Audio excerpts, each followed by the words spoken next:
Atha Yoga Anushasanam.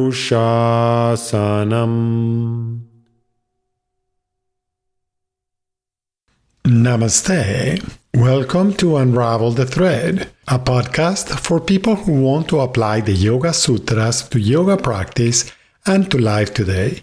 Available online at simple-yoga.org, where you can also find dozens of videos for practice, hundreds of articles, videos for chanting, and guided meditations, all free resources to enrich your yoga practice.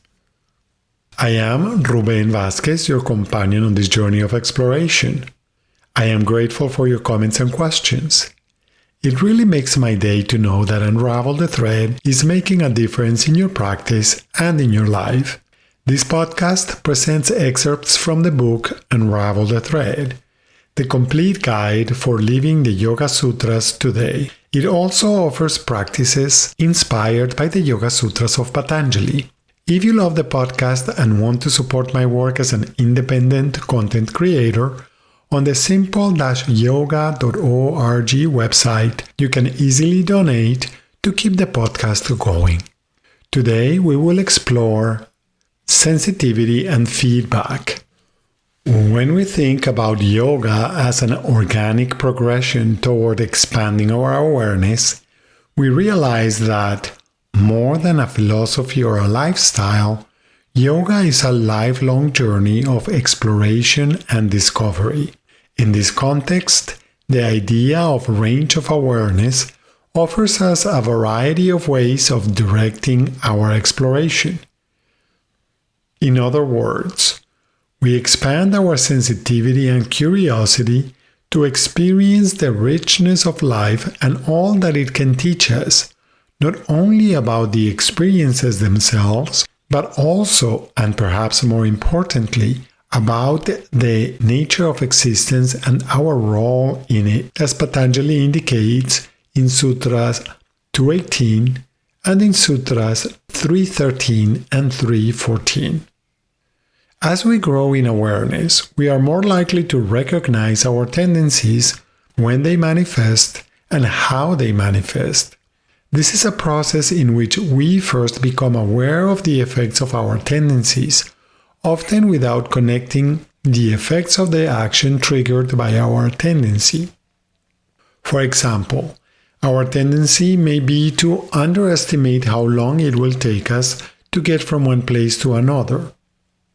Then, on the way to an appointment, we feel frustrated by the slowness of the traffic or the delivery truck blocking our way, causing us to drive aggressively or adopt a belligerent attitude.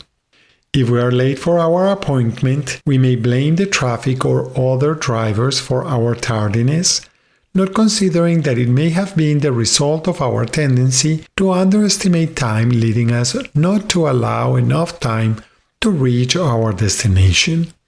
Gradually, as we expand our awareness, we may notice the connection between the situations we find ourselves in and our personal tendencies.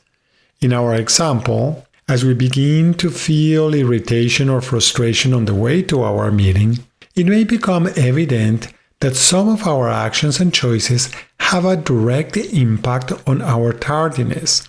In other words, as we arrive late for another appointment, we may understand that our pattern of arriving late is not only influenced by the volume of traffic and the behavior of other drivers.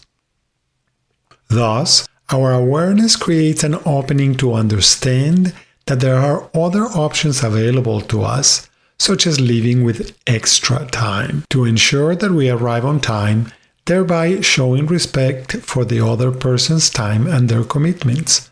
We can also realize that these other options can also help us avoid the stress and anger that comes from being in a hurry. Becoming aware of the patterns in our experiences can eventually lead us to give ourselves enough time to get to our meetings without feeling stressed, frustrated, or annoyed by other people's behavior. In this way, our awareness helps us to develop new, more useful tendencies. As a result, we may feel more empowered, knowing that we are making conscious decisions to arrive on time and not feel rushed. We may also find that the positive feedback of being on time reinforces the useful pattern, which eventually diminishes the unhelpful pattern. It becomes like an organic process where we do not have to invest too much time and energy as long as we are aware of and have patience with the part of ourselves that clings to some of these unhelpful tendencies. This awareness of our personal tendencies empowers us to make intelligent choices that lead us to act consciously, without wasting time or energy in procrastination or frustration, and with the feeling that we are proactively participating in our lives, helping to create more harmony and supporting life-affirming actions. Our sensitivity is not fixed and it is not static. It varies along a spectrum. Let's remember that our yoga practice is a process of exploring our own natural range of awareness and sensitivity. As with anything else, as we cultivate our sensitivity, our ability to perceive greater levels of subtlety increases. One of the typical results of our practice is to notice things that we did not notice before. For example, the more consistent our meditation practice becomes, the more noticeable it is when, after meditating and going about our day, we find ourselves quite impatient or irritated. Sometimes this leads us to ask, why am I meditating more and getting more frustrated? We may even be tempted to think that we are meditating incorrectly or that our meditation is counterproductive. What happens to many of us is that by sharpening our attention during meditation, we find it easier to notice more things with greater clarity. It is possible that instead of becoming more frustrated or impatient, we become more aware of how often we feel irritation and impatience during our day. Then, noticing our irritation or impatience is not a sign that meditation is not working. On the contrary, we are getting better at being aware. In other words, our meditation is actually working. We're noticing more clearly and at a higher level of sensitivity. Sensitivity is registering the feedback that results from our actions and interactions. The discomfort we experience can be understood as tapas, feeling the heat or friction caused by some of our attitudes, behaviors, and beliefs. Our sensitivity alerts us to potential options for adjusting our beliefs, attitudes, and behaviors. An example that comes to mind is that for some of us, there are activities that we tend to indulge in, such as eating. When we eat something that we like, we may get a very subtle cue from our body suggesting a good place to stop. Although the message is subtle, it is quite clear that we are reaching our satiety point. However, almost immediately after noticing this message, some of us begin to notice an internal process of negotiation taking place in our minds. Something along the lines of, but there is this other dish that I love that I have not tried yet. Or, wait a minute, there is still dessert.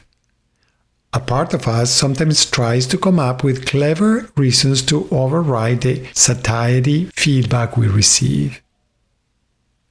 We might think, well, it's been a hard week with a lot of work. I certainly deserve to treat myself. Or, I have been so good this week, it's okay for me to misbehave a little. Or maybe it is something like, remember, there is another stomach for dessert. We may find that our ability to make excuses is extensive.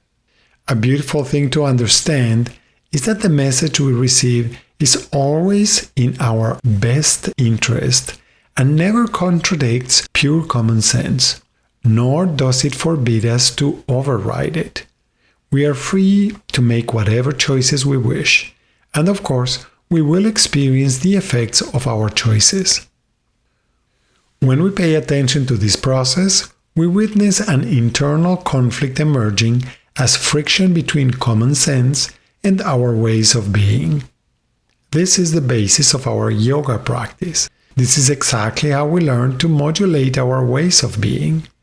It is a very logical process. If we pay attention, we notice the feedback that results from our actions. This feedback offers suggestions that we are free to follow or ignore. Eventually, we may realize that ignoring the feedback usually creates irritation, frustration, and pain.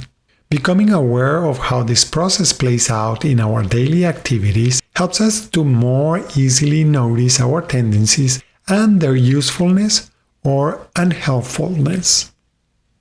Eventually, we may realize that every time we listen to our awareness and sensitivity, we are glad we did, and every time we ignore the feedback, we end up thinking, I knew that was not a good idea. How many times do we have to go through this process to understand that our sensitivity and awareness are more trustworthy than our tendencies?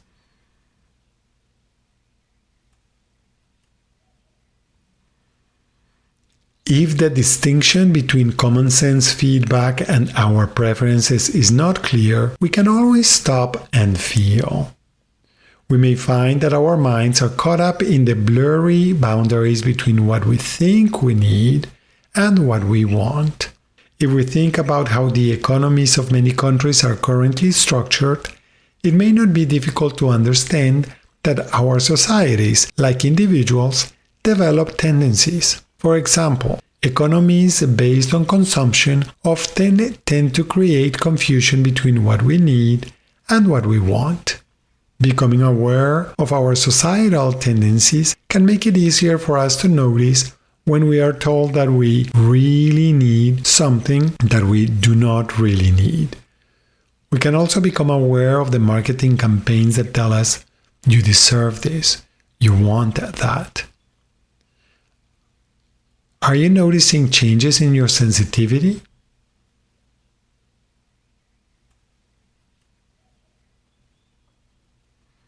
Do you play some of these internal games to override the common sense feedback you receive?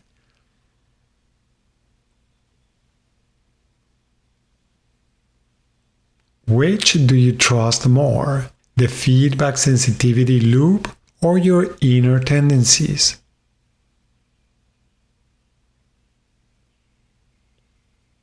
What happens when you follow your sensitivity?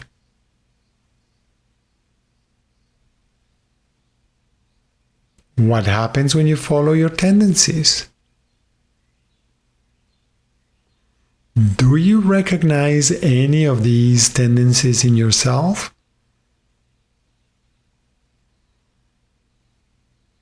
Do you recognize tendencies in the society in which you live?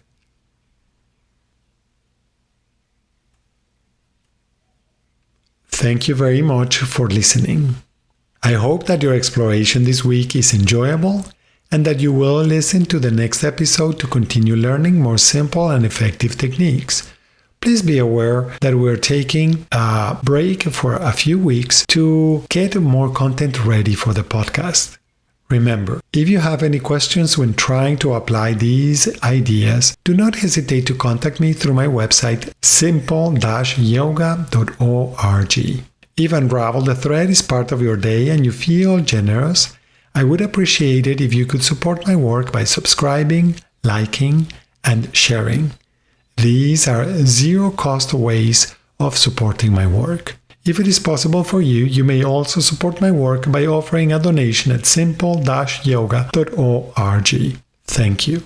Remember that you can have your own copy of Unravel the Thread. Until next time, Namaste.